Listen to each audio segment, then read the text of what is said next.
முருகன் கையில் வேல் இருக்கு தெரியுமா? அது முன்வினையை அகற்றிவிடும் புரியுமா?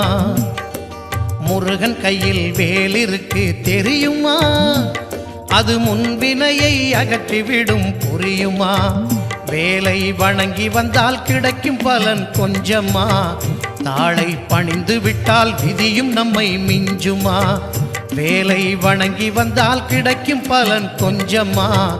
தாளை பணிந்து விட்டால் விதியும் நம்மை மிஞ்சுமா? அந்த முருகன் கையில் வேல் இருக்கு தெரியுமா?